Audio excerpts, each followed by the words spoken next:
Agora a gente vai falar sobre cabelos. Ah, gente, é aquela história, né? A gente adora mudar, a gente adora inventar. E muitas vezes eles acabam sofrendo por causa das modas que a gente inventa. Então é legal inventar moda, é legal mudar, só que com consciência e protegendo os nossos fios para que a gente não tenha consequências desagradáveis no futuro. Para isso, essa lindeza que tá grávida de Gêmeos. Tudo bem, doutora? Tudo bem. Coisa boa de receber, obrigada. gente. Ai, coisa linda. Tem duas fofuras aqui dentro.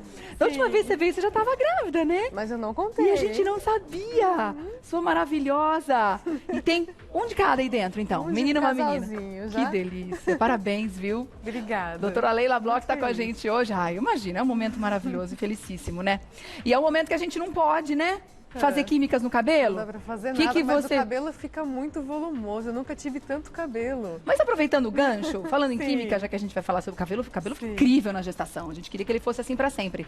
Mas as químicas são contraindicadas durante a gestação? São contraindicadas. Os alisamentos, eles têm riscos, né, de teratogenicidade, ou seja, o bebê pode ter alguma malformação Por causa decorrente dessas disso. químicas. É muito a gente sério não isso. sabe direito o que pode acontecer, porque veja só, Ninguém vai estudar um negócio desse, fazer teste nas gestantes, lógico. Alguns tonalizantes são indicados a partir do 3º trimestre da gestação. Então, sempre conversar com o dermatologista e com o obstetra, porque alguns tendem a liberar a partir do final da gestação o uso de tonalizantes, mas não tinturas, descolorantes amônia, e formol, nem alisamentos, nada isso disso. É proibidíssimo, nada né? disso. Geralmente, assim, o que eles têm liberado é no fim, né?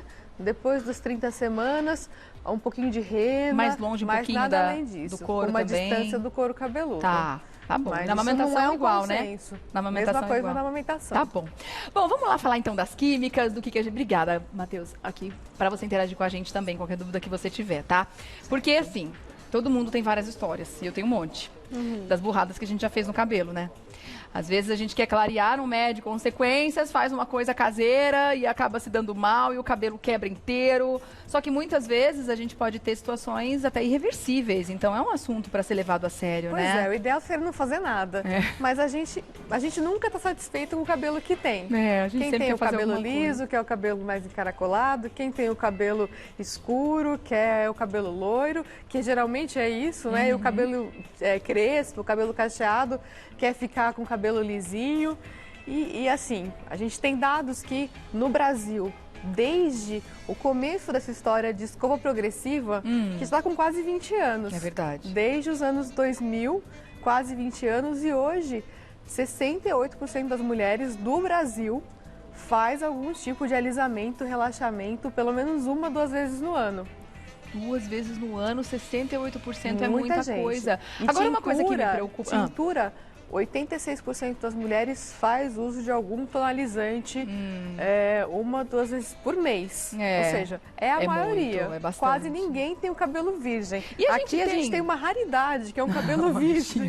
Uma mecha virgem de um cabelo castanho liso que foi hidratado. E olha só como é gostoso um cabelo virgem. Um cabelo que Nem é sempre sedoso, a cor que a gente gostaria de pedir para Deus, mas é um cabelo que tem bom. Brilho, é um cabelo bom, muito diferente, por exemplo, de outros cabelos aqui que eu trouxe, que fizeram parte de um estudo que a gente fez, que foi meu doutorado, que a gente analisou os diversos tipos de cabelo, né? O Brasil é considerado um laboratório para estudo de cabelo, porque tem todos os 8 tipos de cabelo, desde o liso até o cabelo bem crespo. Tem até uma ilustração que mostra isso, os 8 tipos de cabelo. E no Brasil a gente encontra todos esses tipos. Então, muitos estudos de cabelo são feitos aqui no Brasil. Olha Tanto só. porque é um país que usa muito cosmético de cabelo, né? É o 3º maior consumidor de produtos para cabelo no mundo. A gente dá um valor pro cabelo, né? Aqui não tem crise pro cabelo. Muito valor para beleza, para estética de uma forma Mas geral. Mas cabelo né? também é qualidade de vida, né? Sim. E é saúde, não é só do beleza. rosto, a gente quer que ele fique sempre bonito, claro. Agora, eu fico muito preocupada com, eu não sei se tem estudo em cima disso, porque existem substâncias que são proibidas de fato de estarem presentes nos produtos. O formol, por exemplo, é proibido. Isso não significa que algumas pessoas não façam uso.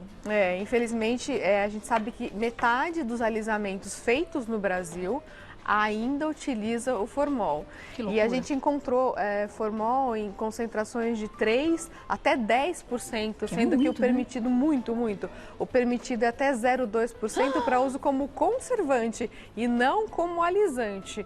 Porque ele tem um risco de causar câncer, principalmente para o cabeleireiro que está ali exposto sempre. Claro, mas também pro a pessoa faz 1 ou 2 vezes por ano, mas o cabeleireiro está ali direto, então ele também está correndo risco com relação então, a isso. isso. O que acontece é que muitas vezes ele adiciona o formol depois naquele potinho que vem para fazer o alisamento. Tá, e isso aí... está proibido. Quais são? Proibido, né? E você também cobre do seu cabeleireiro, tá? Se de repente você está com dúvida se ele está usando ou não, você tem todo o direito de saber o que está sendo colocado em você. Sim. E eu fico muito na dúvida se existem estudos que comprovem o efeito dessas substâncias a longo prazo no nosso organismo. Eles são acumulativos? Como é que funciona o efeito nocivo dessas substâncias no corpo? Pois é, tem poucos estudos, mas com formol, por exemplo, tem um estudo que mostrou que depois de 100 dias de ter feito o alisamento com o formol, ele ainda, quando você toma banho, ele ainda é liberado no couro cabeludo com aquele vaporzinho, ou seja, você ainda inala o formol mesmo depois de mais de 3 meses de ter feito o alisamento. Deus que me livre, gente. Agora eles mudam o nome muitas vezes, a gente tem que tomar cuidado com isso, né? Porque tem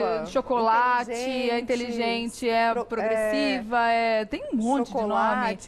Botox capilar. Botox, a maior parte leva formol, mas eles mudam o nome para ficar algo mais comercialmente falando, mais atraente, mais inofensivo, mas a gente tem que abrir o olho para todos eles, né? Sim. Agora falando das tonalizações, quais são as substâncias que são mais perigosas, quais que a gente tem que tomar cuidado? Então, as que tem muita amônia e água oxigenada. Tá. Porque, na verdade, para poder pegar o tom, né? Geralmente as brasileiras querem ficar mais loiras. Então você tem que abrir a cutícula para poder tirar a cor original. Porque a cor não fica nas cutículas. A cor do cabelo fica no córtex, que é a parte que está logo abaixo das cutículas. Tá. Então, para pegar a cor, tem que abrir essas cutículas. E depois você tem que fechar com a nova cor. Tá. E isso faz com que tenha perda de córtex, perda de camada de cutícula, com água oxigenada, com amônia. Tudo isso faz o cabelo perder proteína, porque o cabelo é basicamente formado por queratina, que é uma proteína. Então a gente estudou o quanto cada tipo de cabelo perde de proteína com cada um dos procedimentos, desde exposição ao sol, chapinha, alisamento e descoloração e tintura. E descoloração é o que mais faz perder proteína, é o que mais danifica. Ou seja, e não tem como descolorir sem água oxigenada, né? Não tem como. Tem como usar tonalizantes para deixar um pouquinho mais escuro. Que geralmente não é o que... Não é o objetivo de muita gente, né? Mas muita gente usa tonalizante para disfarçar o fio branco, né? Então, ajuda. Tá. Mas sem amônia, sem água oxigenada, não pega tanto assim o fio branco. Não pega a cor, Doideira, né, gente? Ficar refém de umas coisas complicadas. Bom, vamos dar uma olhada, então, nos tipos de cabelo, pra gente entender. Você estava dizendo que aqui no Brasil a gente encontra os 8 tipos diferentes, né? A gente tem uma artezinha que mostra os tipos de cabelo. Vamos mostrar pra gente entender um pouquinho melhor? E aí a doutora explica pra gente. Olha lá. Então, aí são os 8 tipos de cabelo identificados no mundo. E no Brasil, todos eles são encontrados, né? Originalmente, quase ninguém tem o cabelo tipo 1, que é o cabelo bem liso. O meu agora, se a gente... identifiquei o meu ali, é o 2, aquele armadinho que não se decide. O cabelo 3, o 2 e o 3, mas principalmente o 3, são os cabelos mais encontrados no Brasil originalmente, né? Quase 30% dos fios seria aquele tipo 3. Mas não é bem isso que a gente vê andando na rua, né? Parece que o tipo 1 hoje em dia está predominando, mas ele não é o cabelo original. E é muito fácil entender isso, porque é um cabelo, o cabelo alisado, ele parece que ele tá com mais brilho, mais sedoso, com mais maciez. Tem mais movimento, né? A gente fez um estudo que a gente avaliou de maneira assim, sensorial, ou seja, várias voluntárias, às cegas, mexendo nas mechas, né? Mexendo e dando nota. O que você acha desse cabelo? O que ela gostaria? Esse cabelo tá com frizz, esse cabelo tá macio, né? E as notas dos cabelos alisados, tanto por relaxamento, por progressiva, quanto depois de escova e chapinha, eram sempre maiores. Claro, Para brilho, maciez, mas é aquela coisa, por fora uma bela maquiagem, viola, mas né? por dentro o cabelo ele tá mais suscetível à quebra, ele tá mais frágil, ele fica mais ressecado também depois de um tempo. Então, isso leva a vários cuidados a mais que tem que ser feitos com esse cabelo. Vamos dar uma olhada no fio de cabelo virgem? Falando dos cuidados, é legal a gente entender a estrutura do cabelo. É uma outra artezinha que a gente tem aí para entender. Você falou que ele é todo formato de proteína, de queratina, e essa é a estrutura do fio, né? Isso é com microscopia em grande aumento. Você consegue ver todas as camadas, né, das cutículas que recobrem o fio. São como telhas em um telhado, todas alinhadas. Então, esse é o aspecto de um fio que está íntegro, está virgem, é muito bonito. Aí seria o considerado normal. E aí a gente tem um já com química, para a gente ter uma ideia da diferença que dá de um cabelo descolorido, um cabelo tratado com química, né? Isso. Esse, por exemplo, é um cabelo que foi descolorido e tingido. E aí você faz a foto com aumento e vê as cutículas estão bem fragmentadas, soltas. Então é um cabelo danificado, porque se você pede essa proteção, é como uma casa sem o telhado. O córtex, ele fica exposto e aí o cabelo também pode perder cor, ele fica mais frágil, ele quebra bem mais. E isso se recupera? Porque assim, a gente vai lá, abre a cutícula, muda o pigmento, depois a gente queria que fechasse para ele ficar bacana de novo. Existe isso? Tem como fazer isso? As hidratações ajudam? Aquele o cuidado pós-química, tem como recuperar pelo menos parte da saúde? Porque você nunca volta ao cabelo virgem, volta como era antes. Só do papel amassado, amassou já é. Mas tem como ajudar a manter e recuperar, mas não integralmente. Então, fazer hidratações, fazer queratinização, dá para fazer hidratação mesmo com essas máscaras, não precisa ser exatamente no salão. Dá pra gente manter em casa. Dá para fazer, por exemplo, uma vez por semana ou a cada 15 dias, para tentar correr atrás do prejuízo. E o antes? Tem alguma coisa que a gente pode fazer antes para proteger esse fio da química que ele vai receber? Antes da tintura, antes da tintura ou antes do alisamento? Porque, assim, tintura, você vai usar amônia, água oxigenada, pode sensibilizar o couro cabeludo. Então, ele pode ficar com alergia, com descamação. E é muito comum isso no consultório. Os pacientes vêm com alergia e descamação. Então, tem alguns produtos que dá para usar antes para preparar esse couro cabeludo para ter menos sensibilização.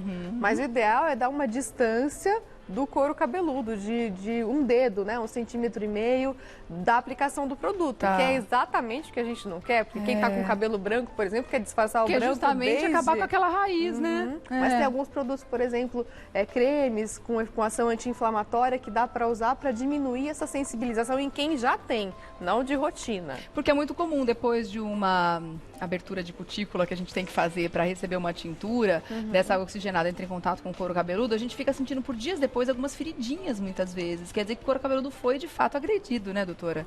E tem também muita gente que faz alisamento ou mesmo a chapinha, que o couro cabeludo fica meio queimado. Ele fica vermelho, descamando, fica parecendo que tomou aquele sol direto, né? E tem que dar essa distância do couro cabeludo, senão vai sensibilizar mesmo e da próxima vez vai ser sempre pior essa agressão.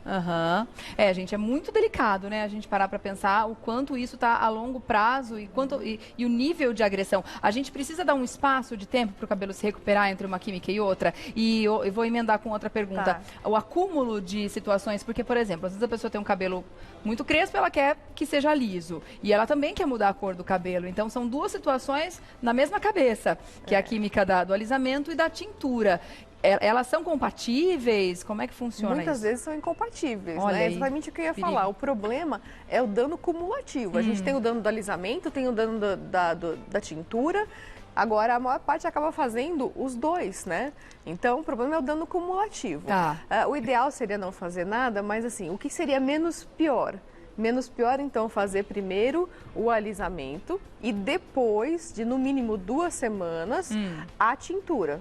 Por quê? Se você faz a tintura e depois o alisamento, tem chance de perder cor. Às vezes o cabelo perde até 2 tons de cor ou fica mais alaranjado para quando você faz o alisamento. Então, essa seria a ordem. Mas 2 semanas é um tempo bom para esperar? 2 semanas seria o mínimo. Mínimo, né? Mínimo.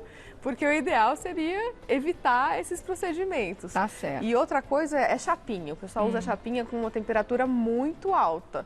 Tem gente que usa chapinha com temperatura 230 graus. Isso frita o cabelo?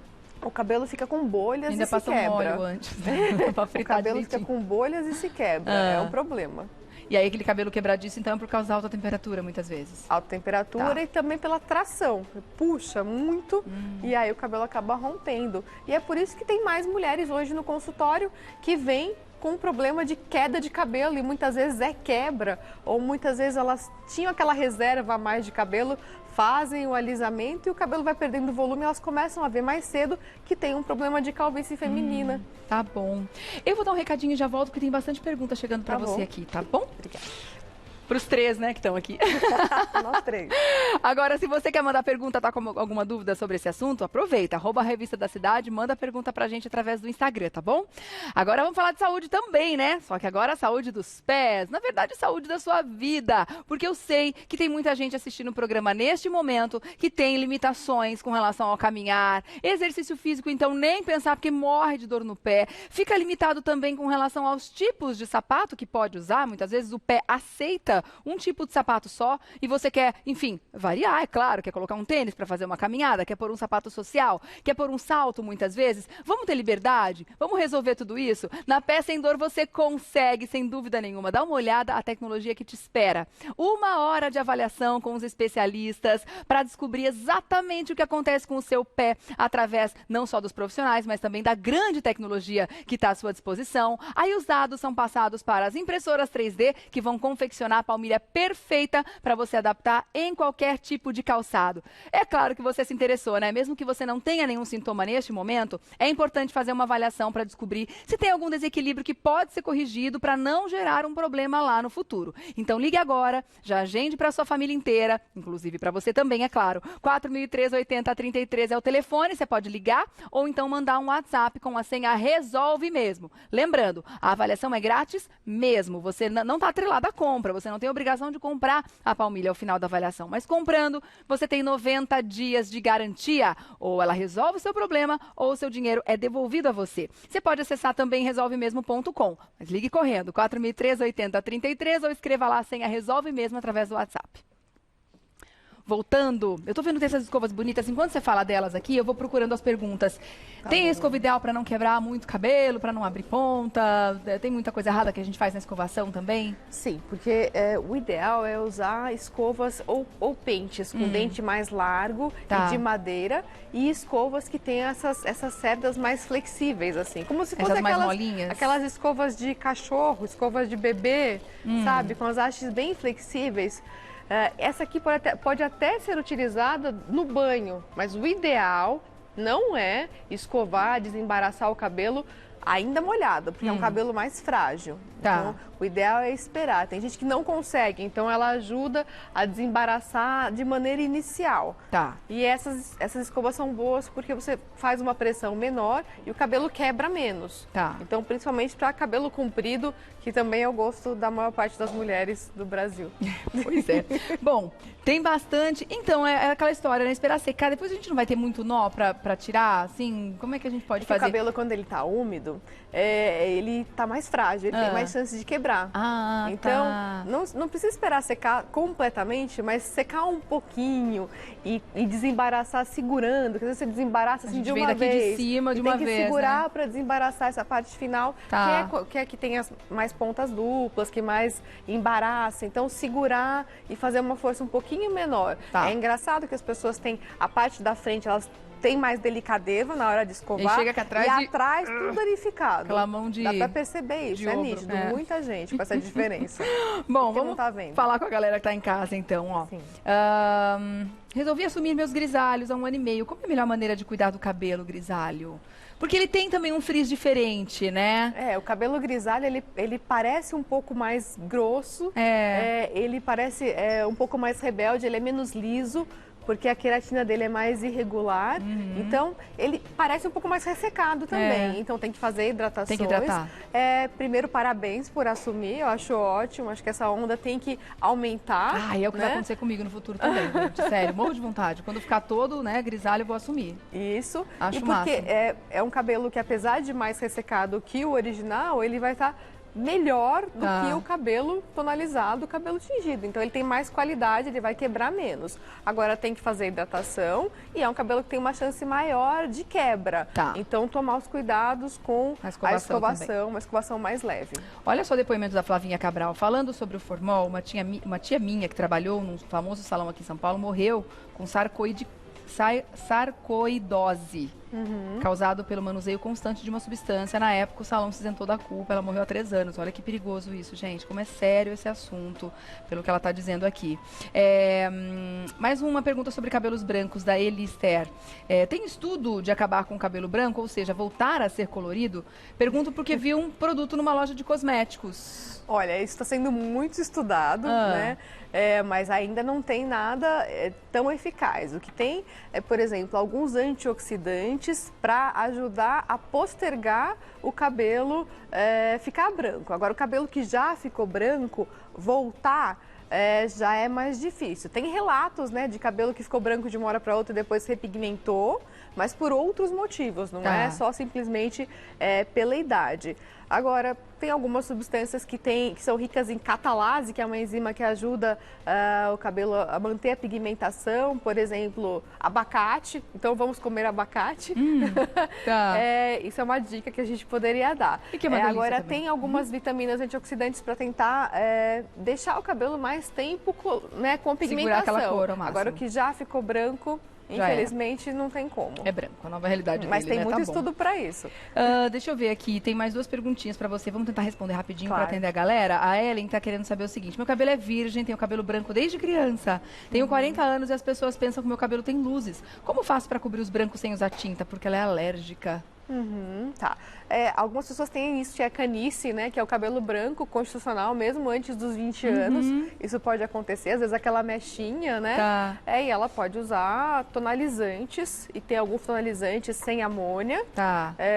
E ela pode tonalizar. Já tem que saber qual é a substância que ela é alérgica também, para evitar, então tem que procurar o dermatologista, ele vai fazer aquele teste de reagentes para descobrir qual é exatamente o produto que ela tem alergia. Muitas vezes é um teste no braço ou nas costas, mas independente, quem nunca usou o produto e vai usar, sempre ideal é fazer um teste de contato, aplicar nessa região 24 a 48 horas antes de usar, ou o teste da mecha também, porque você faz a aplicação numa mecha e vê como o seu cabelo reage. É muito prudente, apesar de quase ninguém fazer.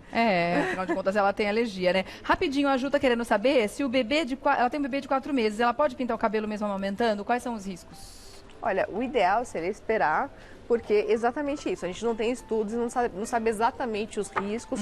Tem alguns estudos que correlacionam o uso de tinturas na gestação e na amamentação ao aumento de alguns tipos de doenças sanguíneas. Então, o ideal é evitar. Eu acho que é um momento em que a nossa vaidade deixa de ser prioridade, porque aí são outros seres vivos que ganham a preferência. Total, doutora, total. Falou tudo. Bom, eu tô na sua pele, eu sei como é. Passamos por isso também, né? Exatamente. Mas que momento, né, gente? A gente tem realmente que fazer de tudo para que ele seja o melhor possível e se cuidar, né? @Clínica Bloch para você fazer contato com a doutora Leila Bloch, que é dermatologista, especialista em cirurgia capilar. @Clínica Bloch, você vai escrever BLOCH. Obrigada mais uma vez e parabéns pelos bebês. Obrigada. Olha aí, daqui 9 semaninhas. Vou te alcançar. Ou um pouquinho antes, né? É verdade.